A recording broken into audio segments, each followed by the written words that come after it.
pemerintah kembali mengambil langkah strategis yang secara langsung menyentuh kehidupan jutaan pekerja sektor swasta di Indonesia.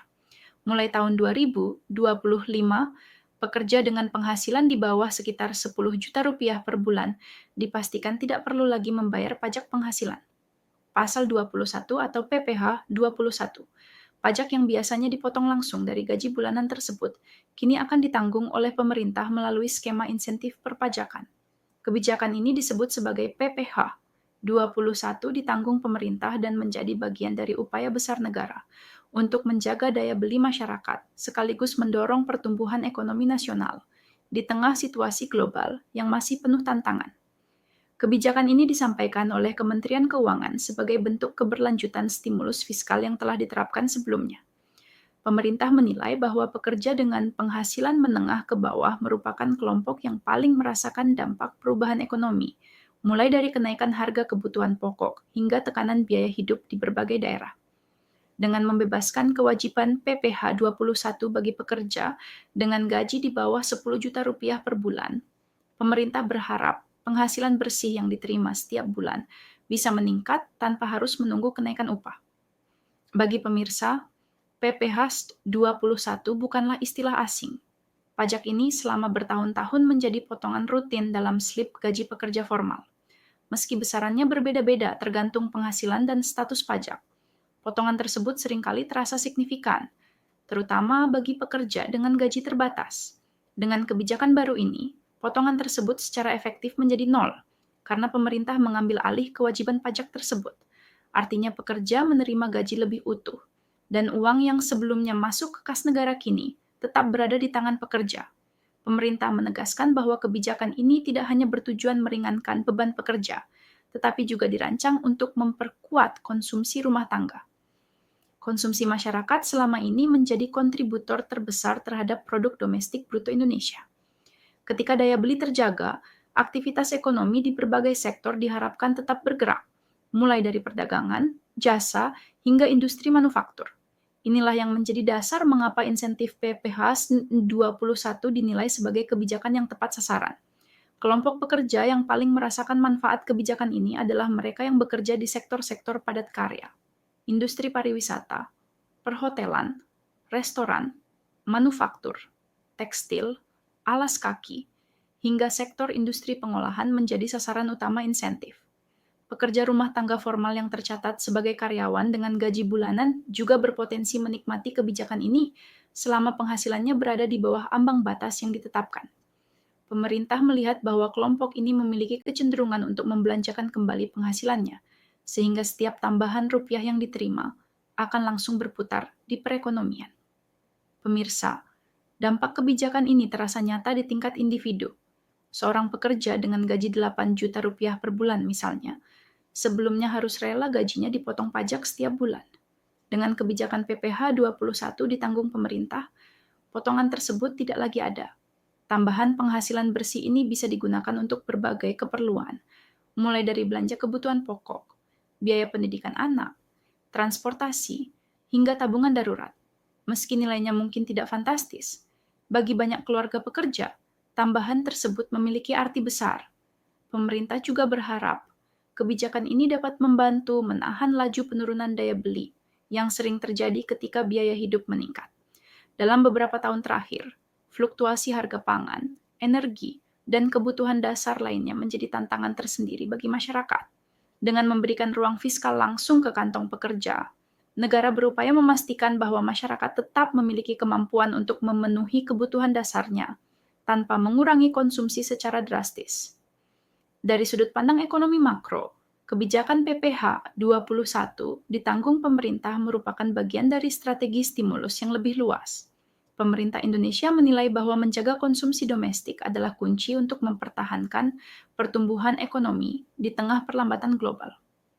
Ketika negara-negara lain menghadapi tekanan ekonomi, pasar domestik Indonesia diharapkan menjadi penopang utama. Dengan meningkatnya pendapatan bersih pekerja, permintaan terhadap barang dan jasa lokal diperkirakan tetap kuat. Efek berantai dari kebijakan ini juga diharapkan dirasakan oleh dunia usaha. Ketika pekerja memiliki daya beli lebih tinggi, pelaku usaha akan menikmati peningkatan permintaan.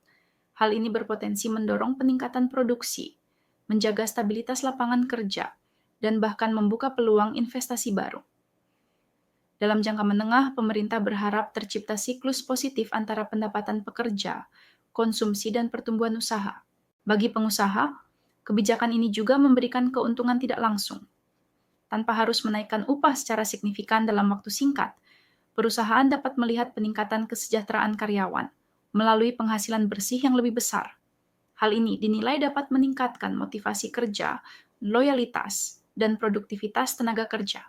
Beberapa pelaku industri padat karya menyebut insentif ini sebagai bantalan yang membantu mereka bertahan di tengah tekanan biaya produksi dan persaingan global. Meski demikian, pemirsa, kebijakan ini tentu memiliki konsekuensi fiskal. Dengan menanggung PPh 21 pekerja, negara harus menutup potensi penerimaan pajak yang berkurang. Pemerintah menyadari tantangan ini, namun menilai bahwa dampak positif terhadap perekonomian akan lebih besar dalam jangka menengah. Ketika konsumsi meningkat, penerimaan negara dari sektor lain seperti pajak pertambahan nilai dan pajak usaha diharapkan ikut terdongkrak, sehingga menutup sebagian kehilangan penerimaan dari PPh 21.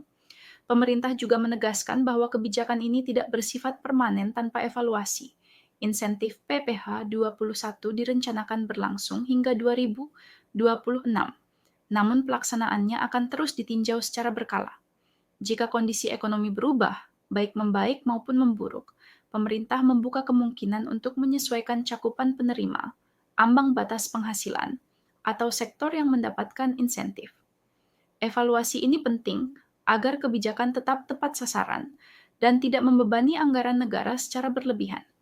Respons masyarakat terhadap kebijakan ini umumnya positif.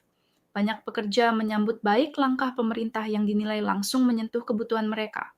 Di media sosial dan berbagai forum diskusi, pekerja menyampaikan harapan agar kebijakan ini benar-benar diterapkan secara konsisten di tingkat perusahaan, tanpa hambatan administratif yang berbelit. Mereka berharap perusahaan segera menyesuaikan sistem penggajian agar manfaat insentif bisa dirasakan penuh sejak awal penerapan. Pengamat ekonomi menilai kebijakan PPh 21 ditanggung pemerintah sebagai langkah yang relevan dengan kondisi saat ini. Menurut mereka, stimulus yang langsung menyasar pendapatan pekerja cenderung lebih efektif dibandingkan bantuan tidak langsung. Namun, para pengamat juga mengingatkan pentingnya sosialisasi yang jelas kepada perusahaan dan pekerja agar tidak terjadi kesalahpahaman dalam penerapan kebijakan. Transparansi dan pengawasan dinilai krusial untuk memastikan insentif ini benar-benar sampai ke tangan yang berhak. Bagi pemirsa yang bekerja di sektor swasta dengan penghasilan di bawah 10 juta rupiah per bulan, langkah yang perlu dilakukan relatif sederhana. Pastikan status kepegawaian dan data pajak sudah tercatat dengan benar di perusahaan. Periksa slip gaji secara rutin untuk memastikan tidak ada potongan PPh 21 yang seharusnya sudah ditanggung pemerintah. Jika terdapat ketidaksesuaian, pekerja disarankan untuk segera berkomunikasi dengan bagian sumber daya manusia atau keuangan perusahaan. Pemerintah juga mengimbau perusahaan untuk proaktif menyesuaikan sistem administrasi penggajian dan perpajakan. Dengan kerjasama yang baik antara pemerintah, dunia usaha, dan pekerja, kebijakan ini diharapkan dapat berjalan lancar tanpa menimbulkan kebingungan di lapangan. Pemerintah menegaskan bahwa tujuan utama kebijakan ini adalah menjaga kesejahteraan pekerja, sekaligus memastikan perekonomian nasional tetap bergerak. Pemirsa, kebijakan PPh 21 ditanggung pemerintah bagi pekerja berpenghasilan di bawah 10 juta rupiah per bulan menjadi salah satu kebijakan fiskal paling signifikan dalam beberapa tahun terakhir.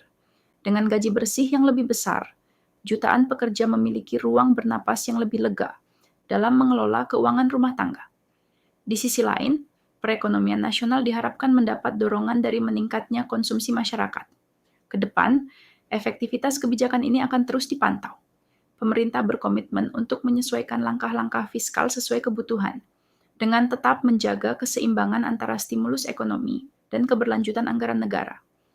Bagi masyarakat pekerja, kebijakan ini menjadi sinyal bahwa negara hadir dan berupaya melindungi daya beli mereka di tengah dinamika ekonomi yang terus berubah. Kami akan terus mengikuti perkembangan terbaru terkait pelaksanaan kebijakan ini dan dampaknya bagi kehidupan masyarakat serta perekonomian Indonesia. Sebelum kita akhiri, jangan lupa untuk subscribe ke channel ini dan aktifkan lonceng notifikasi agar kamu tidak ketinggalan update terbaru seputar pajak, kebijakan ekonomi, dan berita keuangan yang berdampak langsung pada kamu. Kami juga ingin mendengar pendapatmu. Apa yang kamu pikirkan tentang pembaruan kebijakan pajak dan insentif ini? Apakah kamu sudah merasakan dampaknya, atau menurutmu pemerintah masih perlu melakukan lebih banyak? Bagikan pendapat dan pandanganmu di kolom komentar di bawah.